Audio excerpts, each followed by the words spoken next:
Okay, so today we're gonna continue our series on Tummo meditation. Today we're gonna talk about another great sage, Patanjali.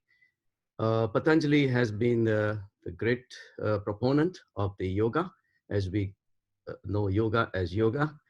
But as we go further into the details, we will see yoga is not just yoga; it's a lot more than that, as it's not as it's been interpreted in the West as a physical exercise and all this is nothing really that even comes close to it. It's a lot deeper than that. Yoga word comes from huge. Huge means to connect to your higher self. The normal people, when they talk about directions, they talk about 10 directions: east and west and northeast and northwest and southeast and southwest and all those things, and then up and down. These are 10 directions. That's 10 directions are set in a time and space zone. But the 11th direction, nobody talks about it because nobody knows about it. So utilizing this Tummo meditation, I want you to start realizing this beautiful, the 11th direction that takes you to your inner self. And that's the direction that we need to use the meditation. And yoga is a whole process to connect you to the higher self.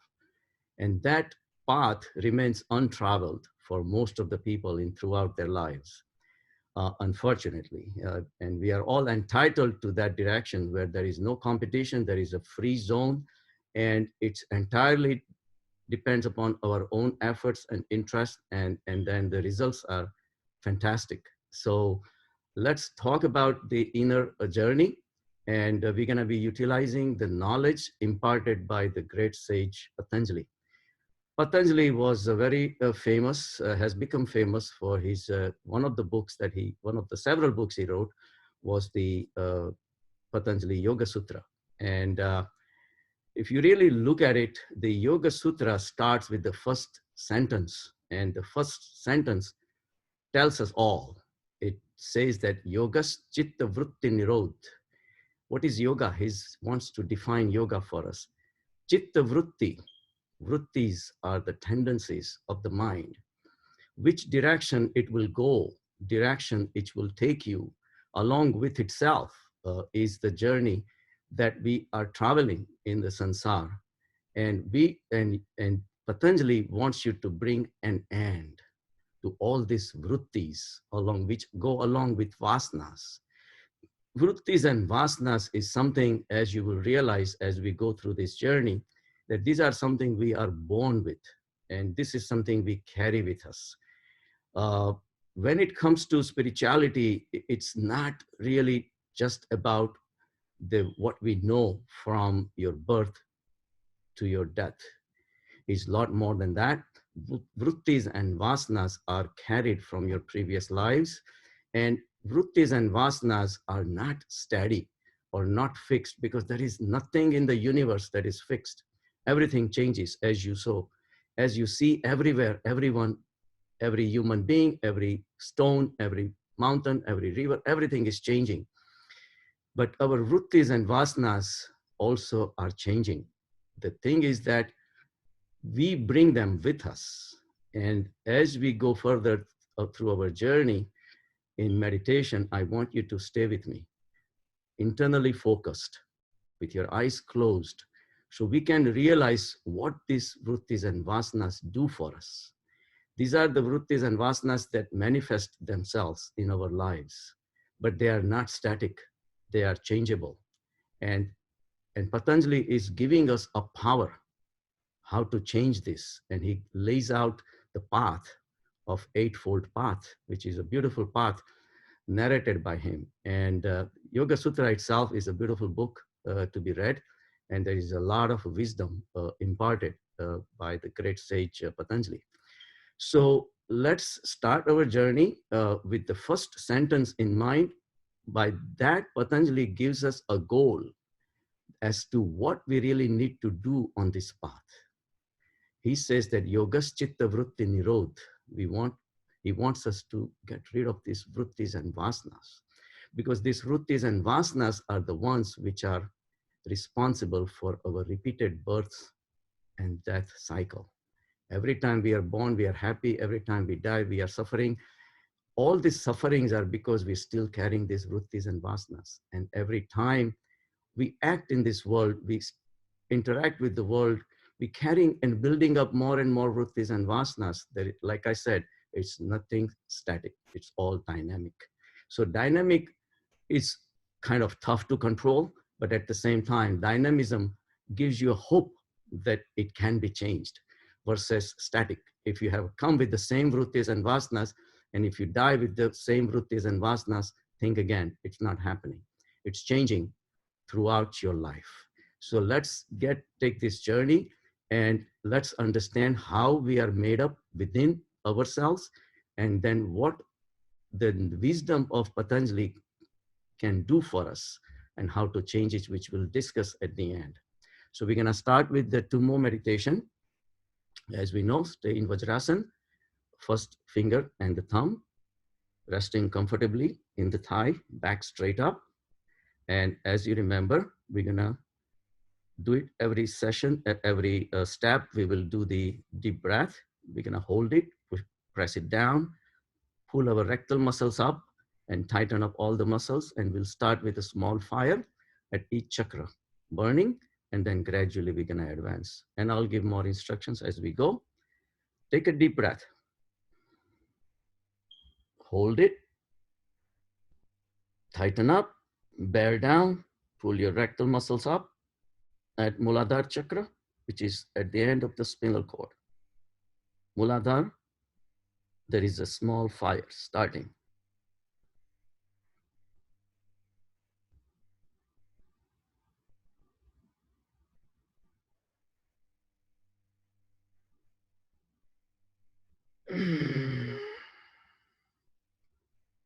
As you release, you lift your head up. Keep your eyes closed. Stay focused on Muladhara. Deep breath.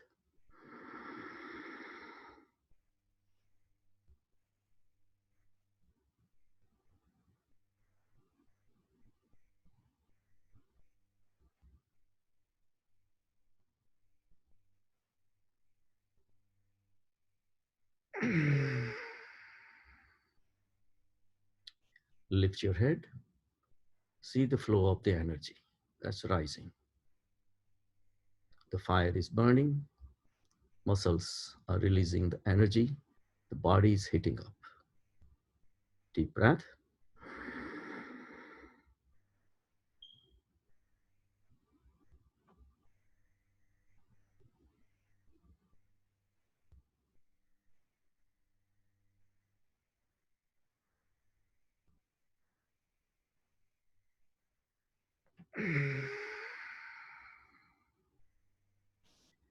And relax. Watch the flow. Watch the heat. Watch your heartbeats. Stay focused internally. Muladhara is what gives us the support. It connects us to the earth. It makes our existence possible. To express our vrittis and vasanas, we need to steady our feet into the sansar. And earth gives us that possibility. Then next we go to Swadhisthana, 4 fingers below the navel. Fire is expanding. Take a deep breath.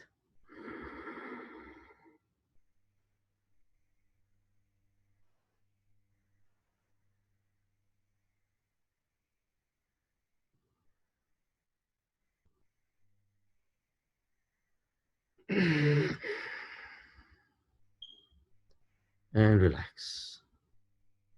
Watch the flow. Be aware. Awareness is the most important. Keep your eyes closed and be aware of your internal processes. Take a deep breath.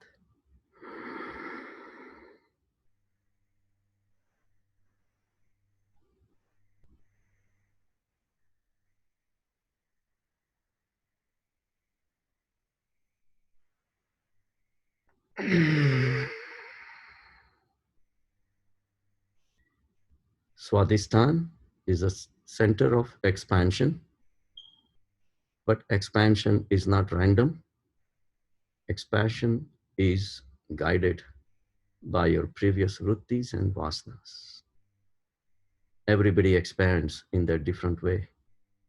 That's why we have so many differentiation between people, personalities, their ideas, their actions, their thoughts. So many varieties. The duality is starting to expand, become evident. Take a deep breath.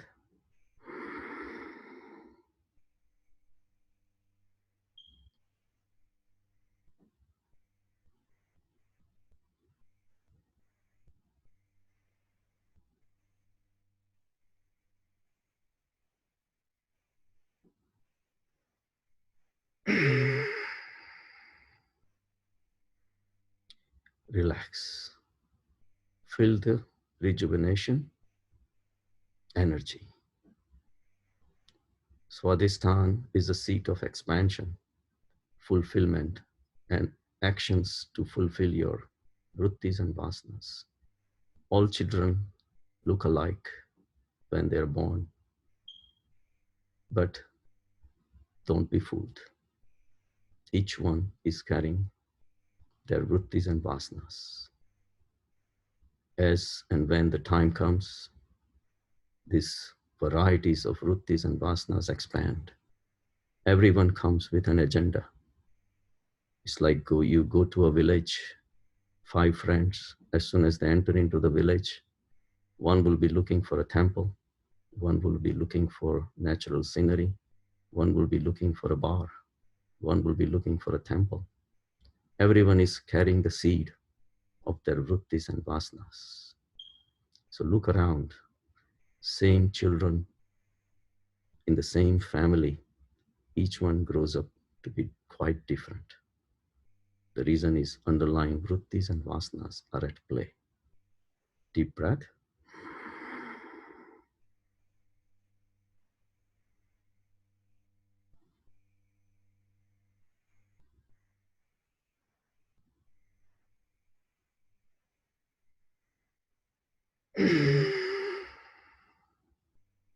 Relax.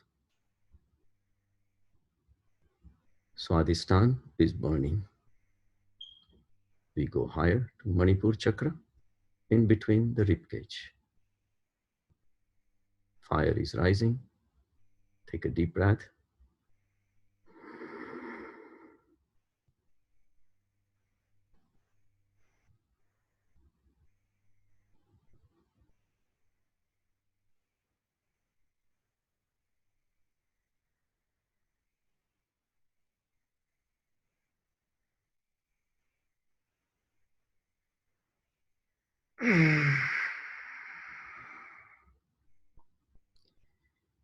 Don't forget to contract the rectal muscles that holds the energy.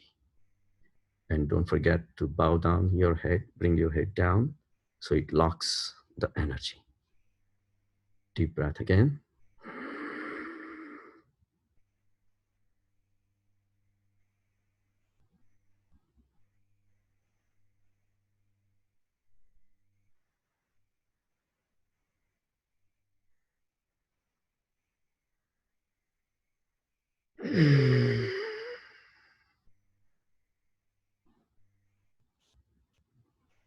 Fire is rising. Manipur is a chakra for power. To perform your actions, which you think are necessary, you need power, energy, assimilation of the resources from the outside, and turning into energy to mobilize your body so that the mind can do what it wants to do. Mind is the controller. Mind is only thoughts, but it's very powerful because it has a backing of the vrittis and vasanas.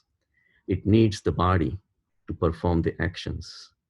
And why? Because of the underlying vrittis and vasanas. Vrittis are tendencies which way you will fall. Vasanas are your innermost desire. This is what your inner wish is. Fire is rising. Manipur. Take a deep breath.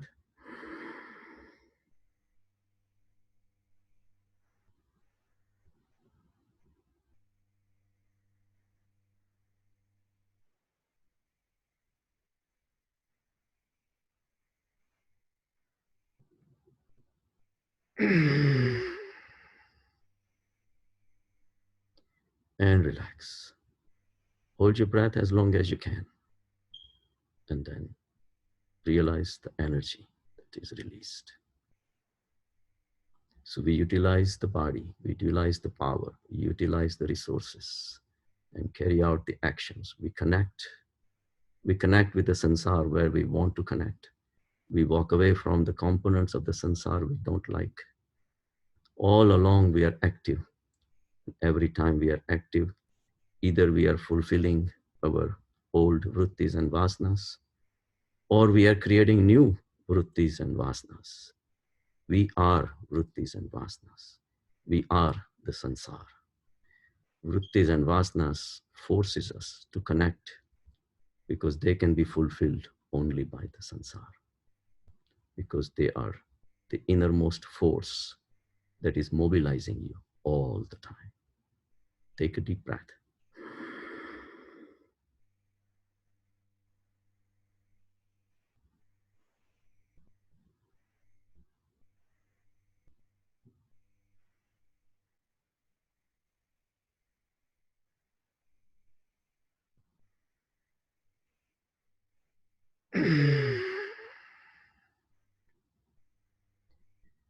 We have risen to Anahat Chakra, that is the heart center, which is connections, love, forgiveness, benevolence with the people, objects, situation that you like.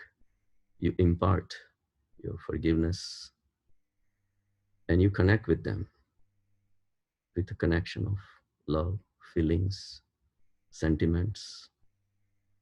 Ultimately, you need fulfillment. Love makes you feel fulfilled. Take a deep breath.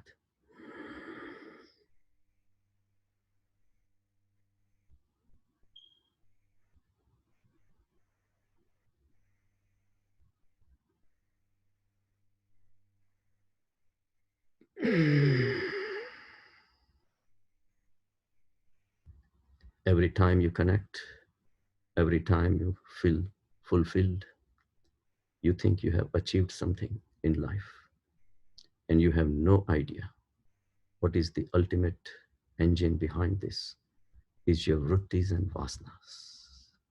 They are deeply hidden and you're not even aware of it. Take a deep breath.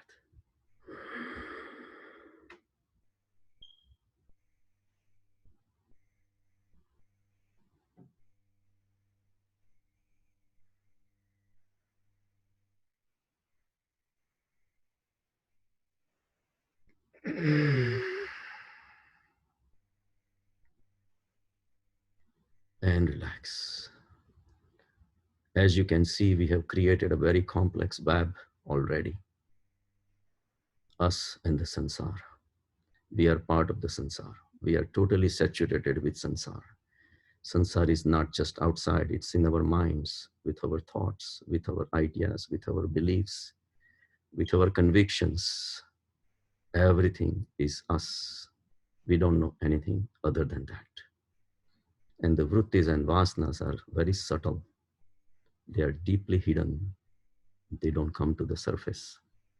A lot of situations come and we act, and sometimes we don't even understand why we acted that way. But there is an engine underneath these vrittis and vasanas.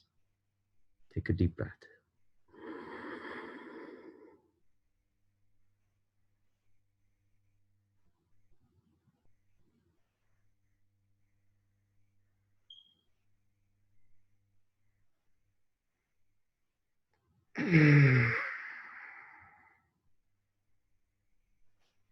Relax.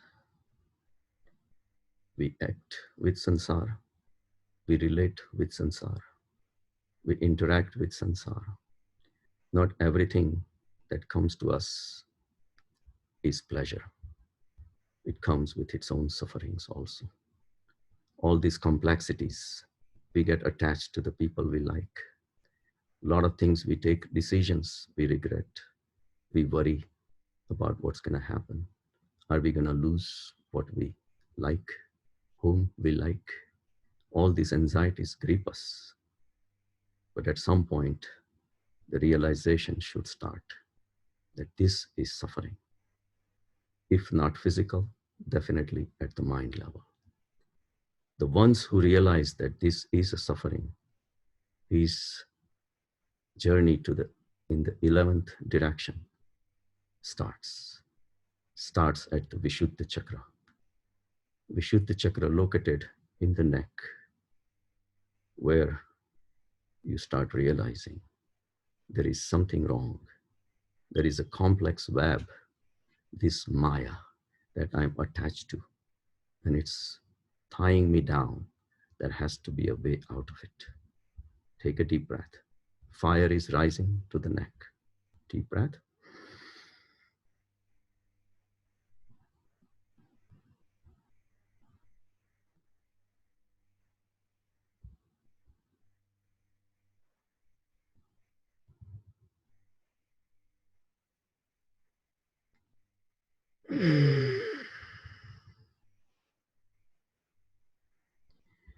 Vishuddha chakra is where we start getting some intimation, some inner signals programmed through the cosmos, through our previous lives, whatever you call that, you come across.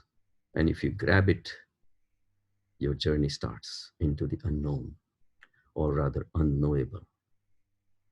You start realizing that what you have done, what you have achieved, what you have connected with, this has been all complex web, and it's getting you into more and more deeper connections that will never end till you die, and you will come back again. Take a deep breath.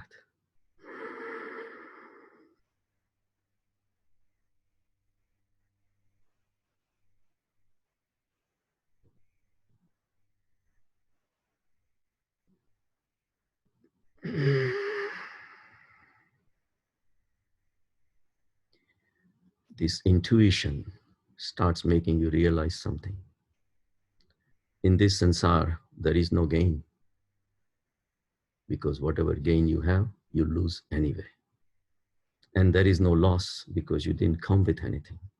How can there be a loss? And yet we spend our whole life in winning and losing, as if that's everything. That starts seeming like a child's play. Take a deep breath. Remain aware.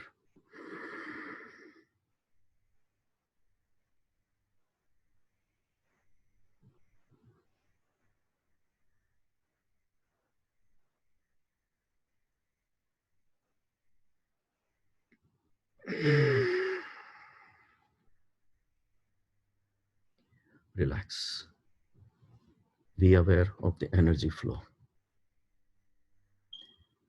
Now the inner wisdom starts taking you over.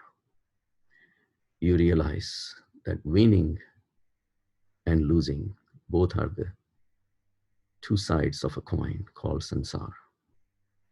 Here, losing is definitely losing because you lost something, but it makes you a gambler and try to work harder so next time you don't lose.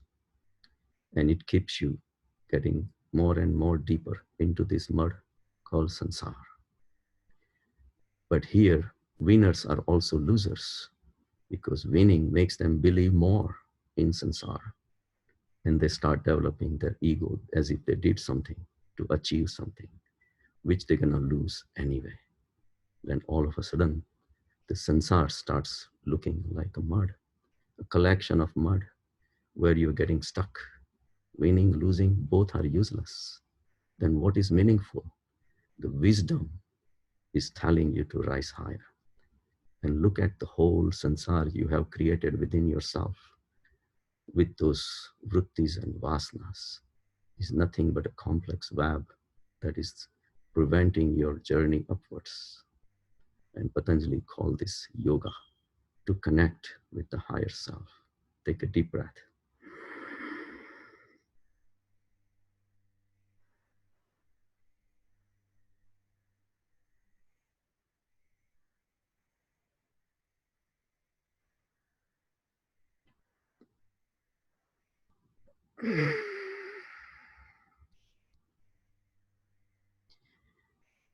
This is where you start realizing there is a higher realm where you can connect and look at the whole sansar as if you're looking at the world from your balcony. You rise higher. This wisdom is a gift from the inner world, not from outside. No one can teach you. It's only your assimilation, only your analysis, only your inner reflection that will tell you that life has been meaningless. And now there has to be a better, higher entity that is coming. Will rise higher to the Agnya Chakra, in between the eyebrows. The fire is rising, body is burning. Take a deep breath.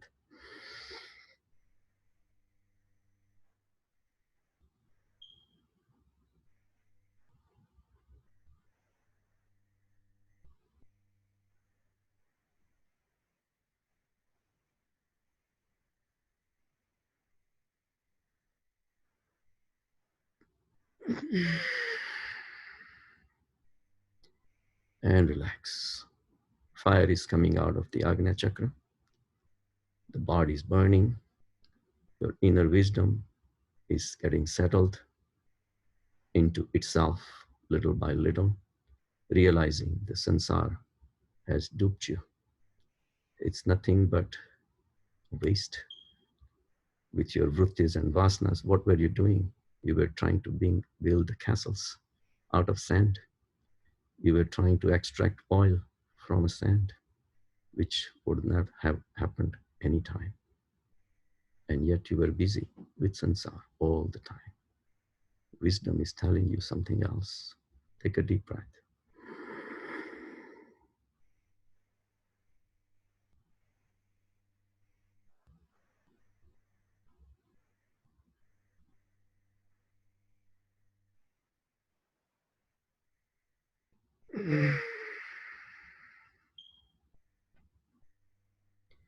Relax. Agnya Chakra is taking control of all your other centers. Only by understanding is the inner wisdom that understands the rationality of running towards sansar versus staying within itself, the consciousness. Now all the centers are under control of, that's why it's called Agnya Chakra. Take a deep breath.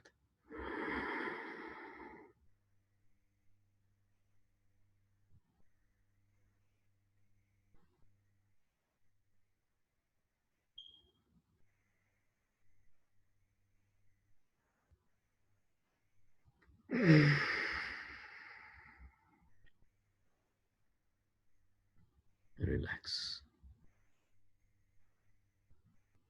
Body is burning, heat is generated. Feel the rejuvenation within your whole body. Now you're rising higher to Sasar Chakra. Sarsar Chakra is all the way on the top. Now the whole body is burning into ashes. The body that was desired by your mind and the mind that was manipulated by your vrittis and vasanas, but that body has ended. But this time, the ending of the body was not just in illusion, in ignorance. This time, the body is burning with the full knowledge of who you are, what your vrittis and vasanas were, what did they do to you, what network that it created, what complex web it made you go through. And now you have peace, you have tranquility of this awareness. And you're looking at your body, completely burnt, but you still exist as a pure cosmic existence. And this is where you reach to the state of samadhi. This is where you identify yourself with this consciousness, not with the body, which was a temporary identification given to you by sansara. All your achievements were again donated to you by the sansara, which it will take away along with destruction of your body. So you remain in communion with the consciousness. Remain aware. Take a deep breath.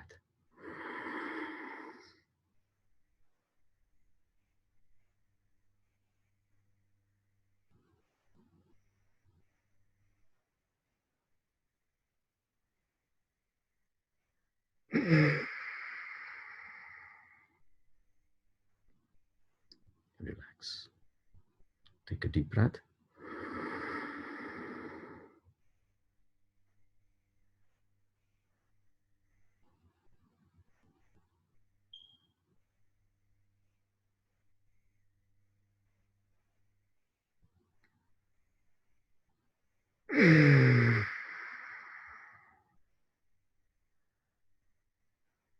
So you reach into tranquil zone of bliss, bliss state.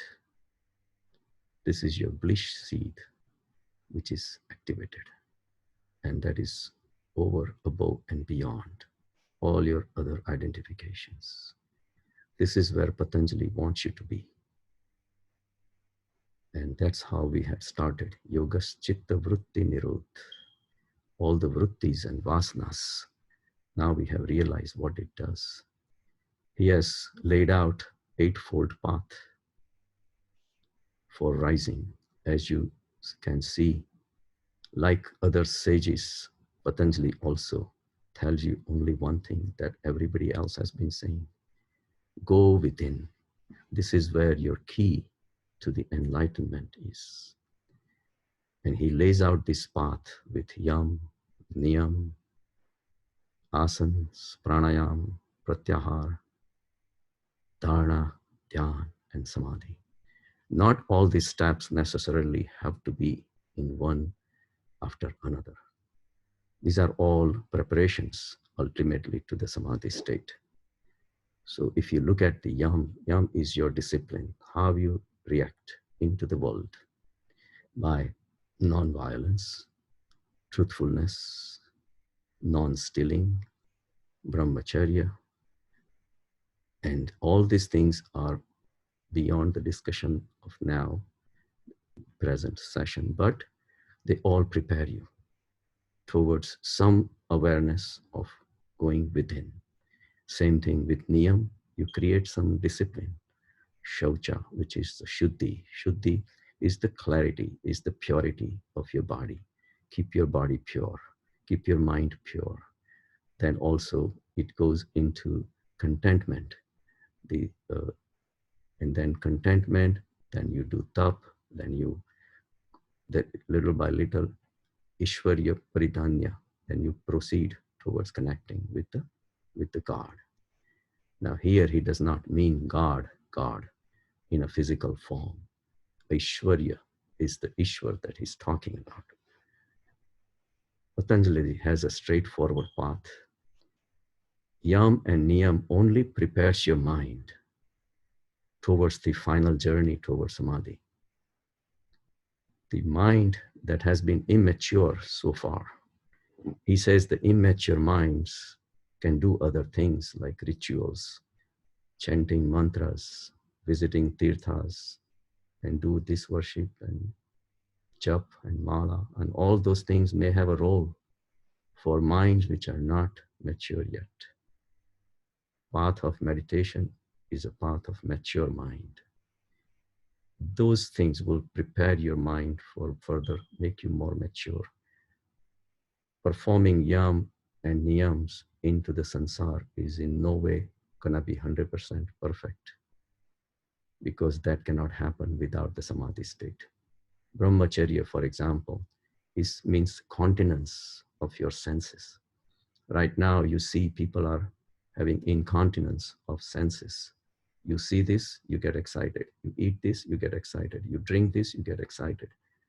We are running externally, and all our senses are nothing but showing the highest incontinence, draining towards the sansar. And Patanjali calls brahmacharya is little by little understanding and trying to control your senses. But senses cannot be controlled unless your inner awareness has started. So in no way we have to realize that these steps have to be taken one after another. So yam and niyam are your controls, how you direct, you deal with the sansar. And niyam is how you set up some disciplines within your mind. And then of course comes the yoga, asanas. Asanas are not just physical exercises. It does give you flexibility of the body, but also gives you flexibility of the mind. Also, once the body is healthy, then your mind needs to be healthy.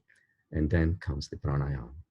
Pranayama brings a lot of rejuvenation and ultimately prepares this instrument called mind and body for the higher journey. And then comes the pratyahar, the senses. Pratyahar is reversing your senses to go within. And then comes the dharana. Dharana is concentration. Everybody who starts meditation, in the beginning, they need to concentrate.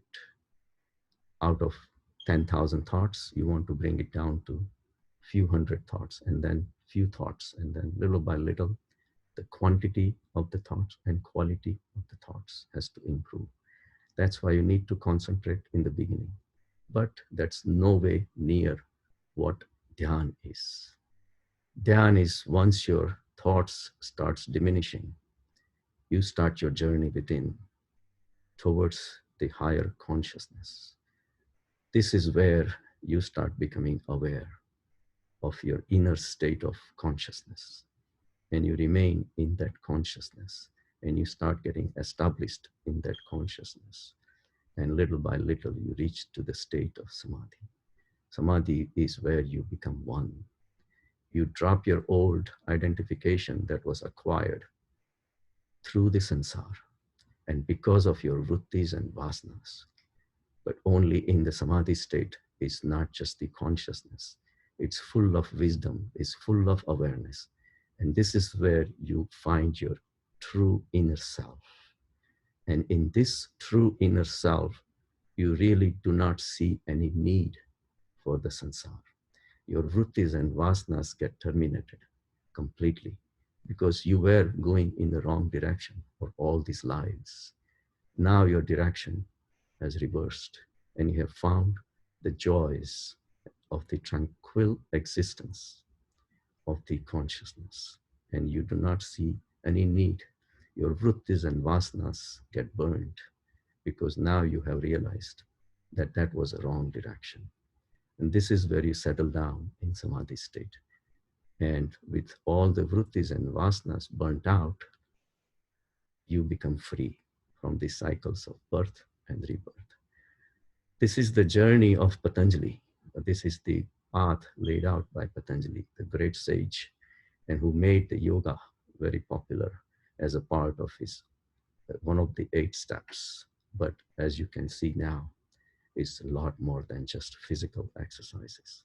So this is the inner journey that we all need to take, and we need to deal with the inflexibility, not just of the body, but inflexibility of the mind, which has become very rigid with our fixed convictions and beliefs, again, because of the vrittis and vasanas. So the only way to dissolve all these vrittis and vasanas is to rise higher, go beyond them, become aware of your own vrittis and vasanas. And little by little, they get fragmented because you see the futility of these vrittis and vasanas. And then when all the vrittis and vasanas drop out, this is where you find the exhilaration, the bliss state, and the joy which is beyond the sansara. Have a good day. We'll end now.